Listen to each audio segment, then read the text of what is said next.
Good afternoon, everyone. Hope all is well. So, sorry, it was supposed to be at 12 p.m., but we're running late. A few technical difficulties, but we are going to be going live right now with a sailor all the way from Nigeria who is into this industry of sailing, and we're going to know more about what he does and how he does it. So, the Nigerian sailor is here. Let's go.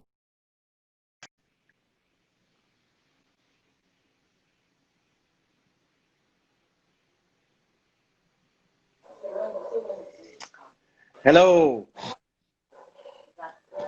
Yeah, hello, good afternoon. Good afternoon to you too. How are you? I'm doing good. How are you doing? Good, good. All is well. So, the Nigerian sailor, thank you so much for joining me on my live session to spread the knowledge and spread the positivity out there with the people that are listening to this and may listen to this at a later stage. So, thank you so much for joining me. Yeah, thank you for having me here too. I'm glad to be here. Super. So before we move forward, if you can introduce yourself as to who you are and what you do, and then we can move forward with the conversation. Okay, my name is Udoka White AKA. That's my native name, and I'm a Nigerian, and I'm a sailor or a seafarer. Yeah, that's what I am. That's what I That's do. an that's good to know.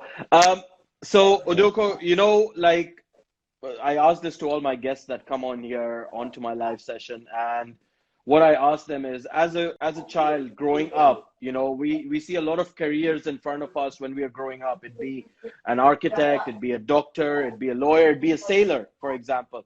It'd be a captain of a ship.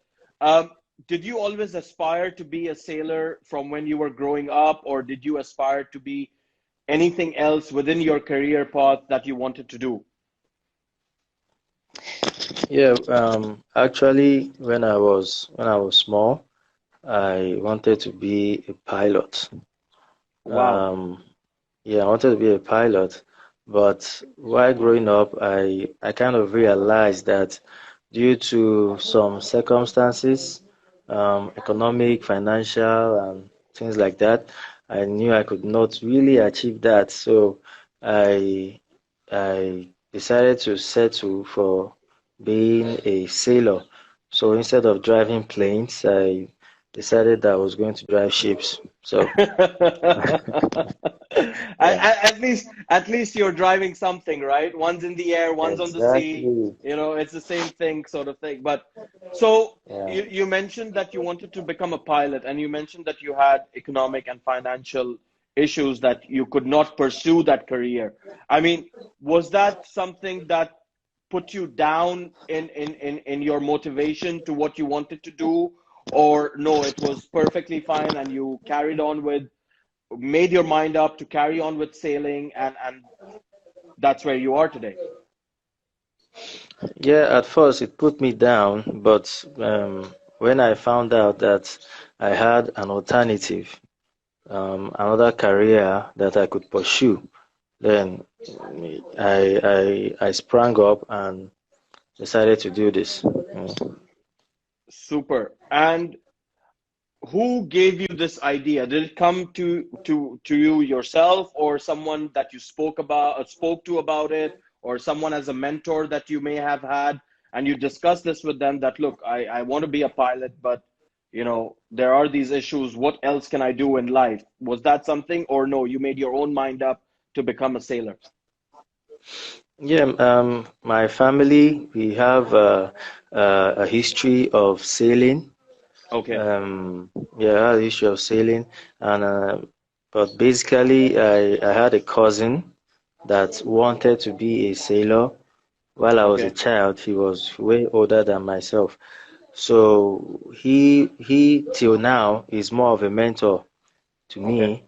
Okay. And if I have issues on my career, I always reach out to him, and he always has something good to tell me. So when I was little and I had the issue, of career, I reached out to him and he put this idea of being a sailor in my head. So here I am today. That's amazing. So, in terms of the studies that you had to do to be a sailor, sort of, I mean, what sort of studies did you take up? I mean, is physics or engineering one of those studies that you had to take up while you had to sail, or was there a different study that you had to do for sailing? Yeah, if you want to be a sailor, you have to be good in physics. For you admitted into a college to study nautical science, because nautical science and marine engineering are the basic courses if you want to be a sailor. So for you Got to you. do those courses, you need to be good in physics. You need to have physics in your O level so you Got can you. get admitted into a nautical college.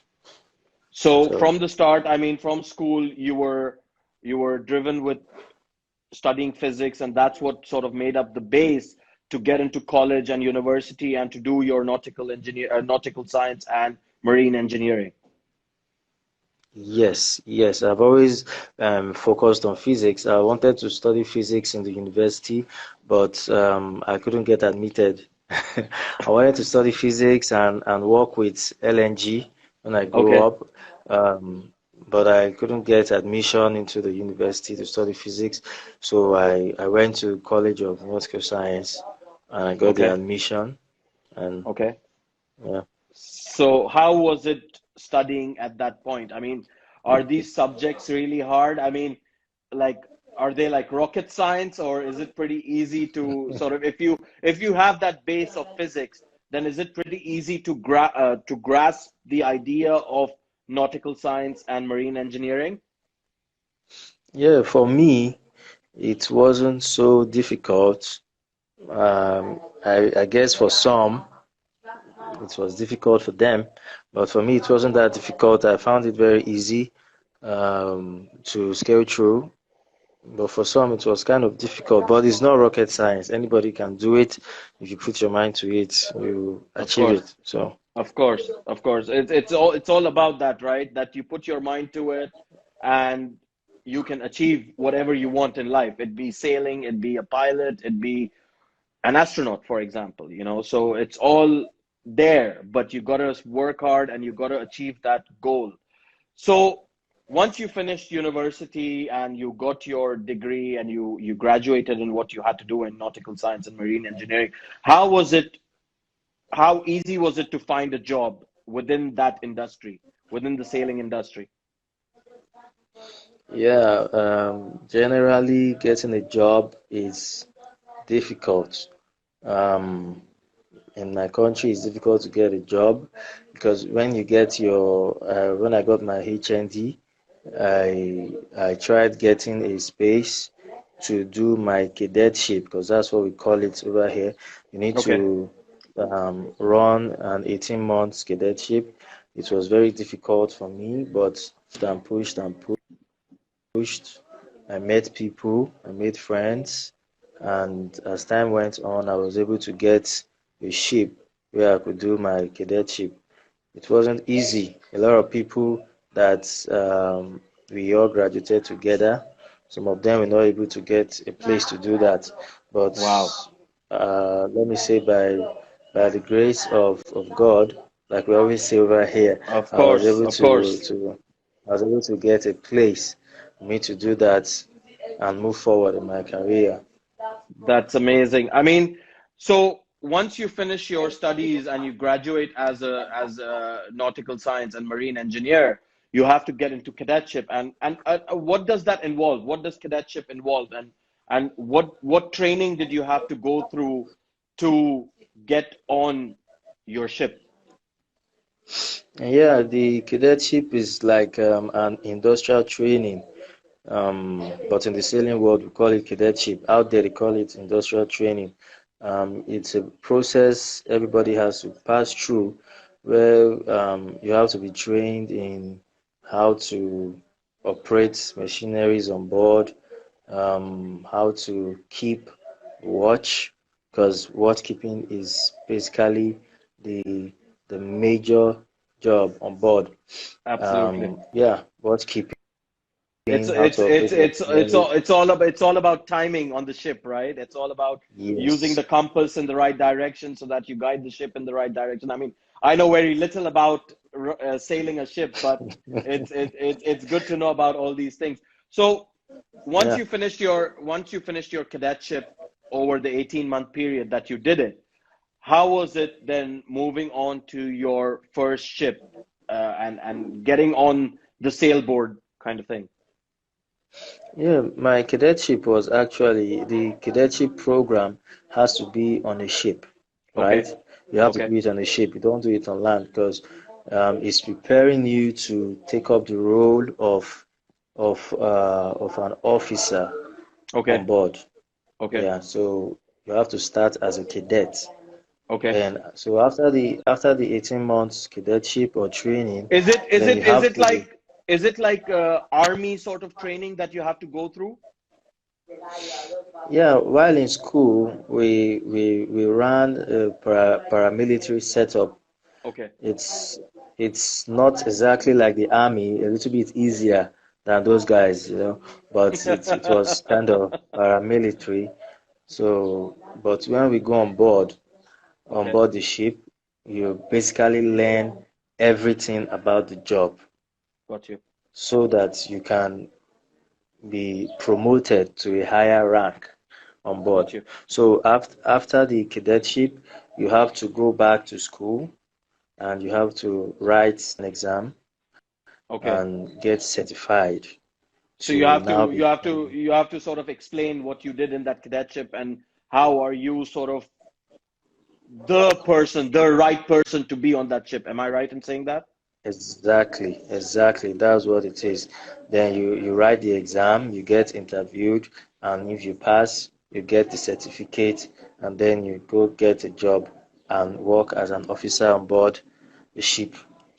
So how was that transition from then doing your exam and then getting your first job as an officer on the ship? How was that transition? Take me Yeah, through it that. wasn't easy. It wasn't easy at all. Learning the job, you have to learn from. Sometimes you have to learn from assholes. Sometimes you have to learn from, yeah. You have to learn from good people. Also, I met a lot of good people. I met a lot of assholes on board, you know. But, You're the first but person to actually say that on my live, and I appreciate that. Thank you so much for yeah, saying yeah, that. yeah. You've No, got to is that you've got to meet all sorts of people in your job, I mean, yeah, but those are the people that teach you that how is it being an asshole and how is it being good, so that yeah. when you have to train people, then you can take those experiences on board and train them the way that you want them to achieve their goals, I guess, right? Yeah, that's it. So actually the cadetship phase is the hard part. If you're able to scale through, then you're on your way. But if you can't, then I don't know. But that's the hard part. After that, I think it doesn't It's really all get easy. rosy. No, it Yeah. doesn't really get so easy. But Yep. that is the hard part. From there, Okay. you keep striving to climb higher. And this fees of the cadetship, I'm sure it's different in all the countries that we did. But in Nigeria, how much did you have to pay to get that cadetship? No, the cadetship is actually free. You don't have Okay. to pay. You Okay. actually get paid. You actually get paid to stay on the ship, but Got you. you are paid a very small amount. Okay. That is, but the main thing is the training and the experience that The you're going to get. experience. The Exactly. money, yeah, the money is not the issue. The I mean, issue is for you to when get it's your experience. passion, then money is not an issue, right? It's all about learning Yes, that, experiencing that, and going to get your goal, I guess. yes, that's Absolutely. correct. So how was it sailing your first ship as an officer? Yeah, it was great. Like I felt like I have arrived, right? Like that's what I've been. I mean, when I have ships and sailors in mind, I have that Leonardo DiCaprio moment on the Titanic when he goes on the deck and he says, "I'm the king of the world," you know. So did you have that Uh, moment on the ship? yeah, I actually had that moment when I went on board my first ship as a cadet, because it's amazing. The first time you go on board the ship, it's like a different world entirely. So I had this moment when I Yeah. was opportune to be alone on the deck. I went to the highest part and I shouted. I'm the king of the Yeah, world. I'm the king of the world. So I had that moment, you know. Well, That's but when I became an officer, I was very happy because this is what I've been pursuing over the years, and I was able to achieve it. And how long from studies to becoming the officer was that period? Yeah, to get my HND, it was 4 years, and I searched for a place to do my cadetship for about 6 months or so. Wow. Then that's 6 months wasted or gone, and then I stayed on board for 18 months. Then I went back to class. I stayed in the class for about 6 months.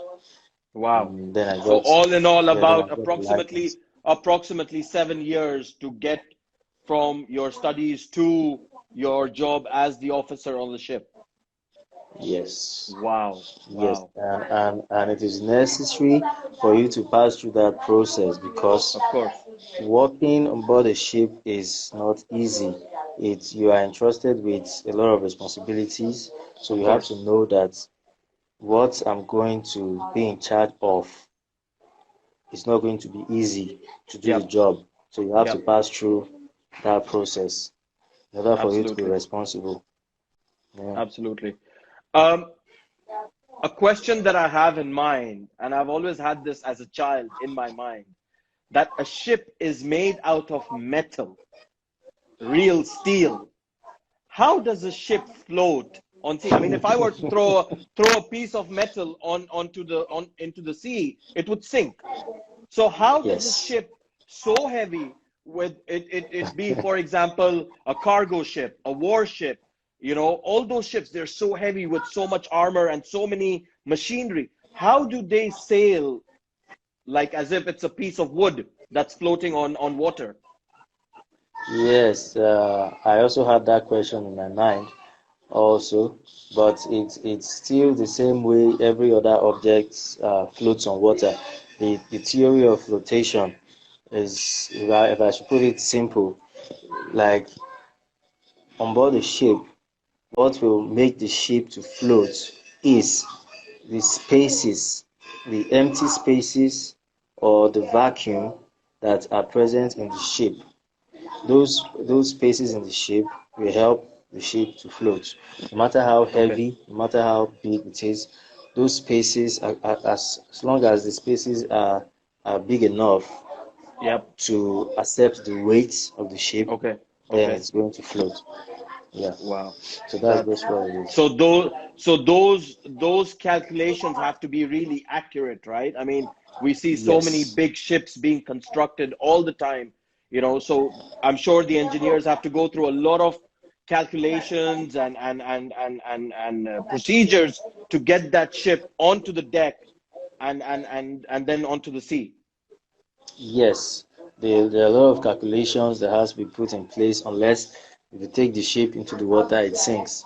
So and also while we are carrying out operations, like if we are going to be loading some cargo, you need to do the calculations so that you won't load excess cargo on board the Got you. ship. Got you. Otherwise, it won't float. It's going to sink.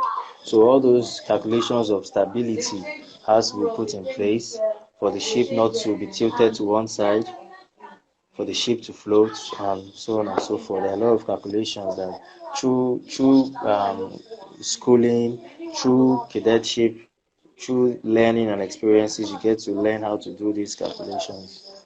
Yeah. Wow, that's amazing.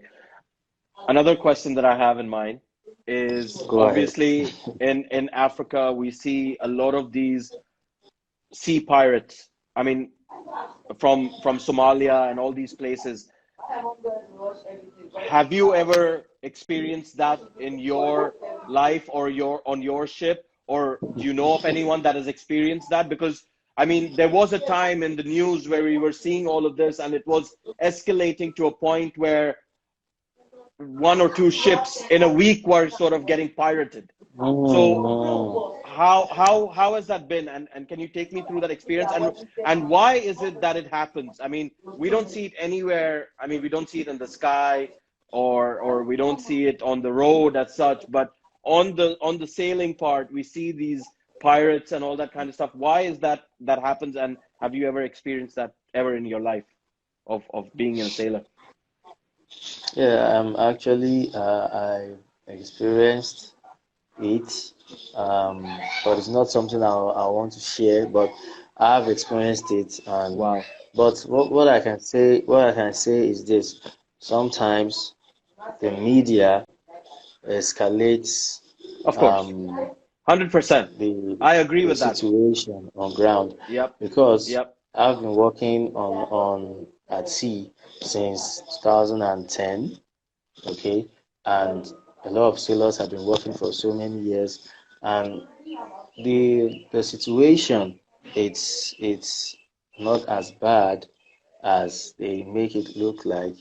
And also, companies that hire the ships, they go through the proper process to make sure that the security of the people working on board the ship and the security of the ship itself is put in place.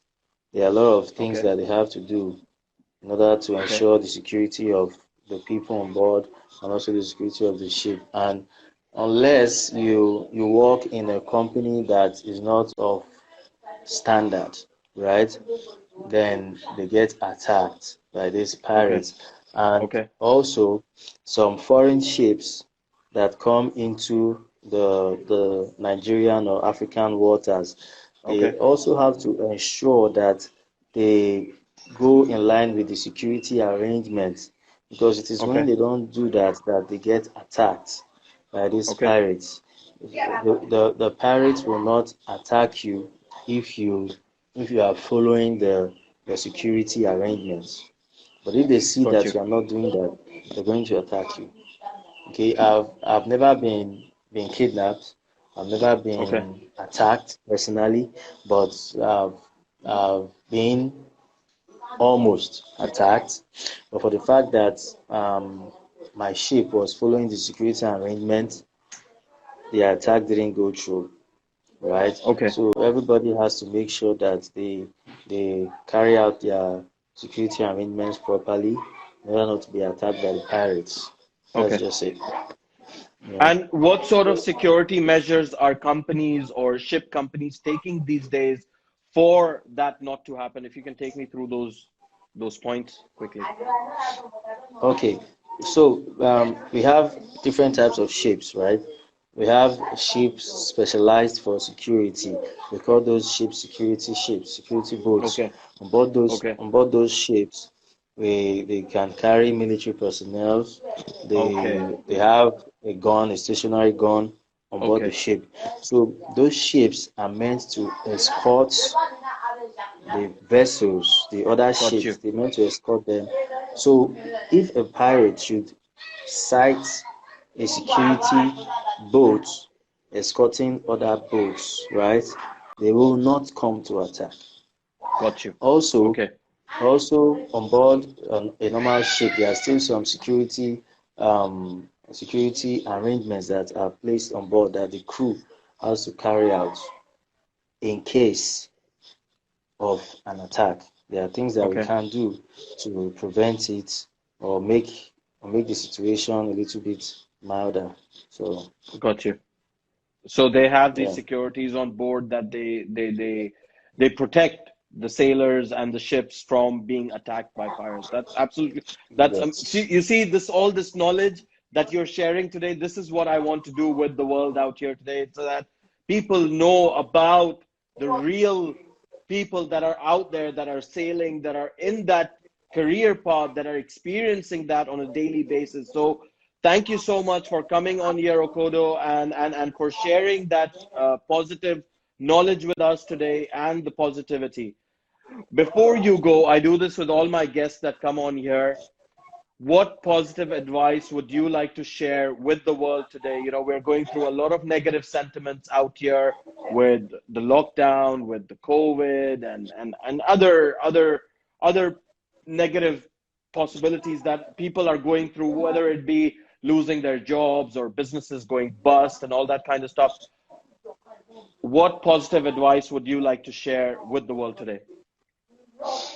Yeah, what I'd like to share is this. First of all, I want people to know that whatever they are passing through, somebody else is also passing through the same thing, right? If you've lost your job or your business has crumbled or you probably lost a loved one due to the coronavirus that is ravaging the world right now, you should know that you are not alone.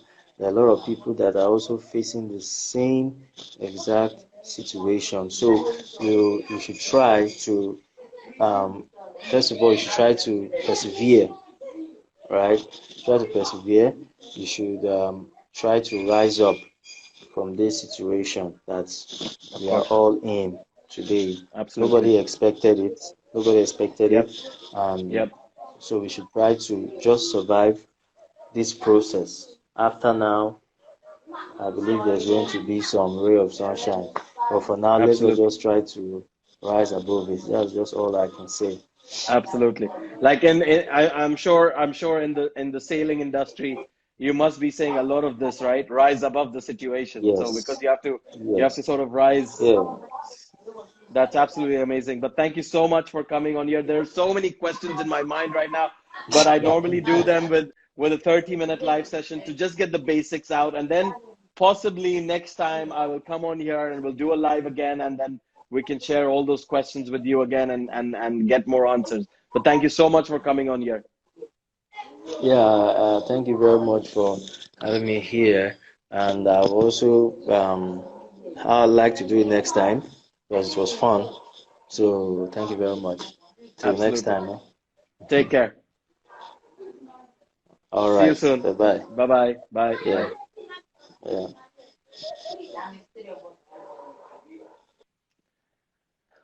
Wow, that was so informative. Absolutely amazing to have the Nigerian sailor on here with us today, sharing so much knowledge and experience in terms of what he had to go through in terms of studies, to training, to getting that experience, to then becoming the officer that he always wanted to become in the sailing industry. So, thank you so much to the Nigerian sailor for joining us here today and sharing all that advice. Thank you to all the viewers that tuned in. Do tune into my live session again at 6 p.m. this evening, UK time, where I'll be in conversation with a property entrepreneur talking about co living. So, thank you to everyone, and I shall see you soon. Bye bye.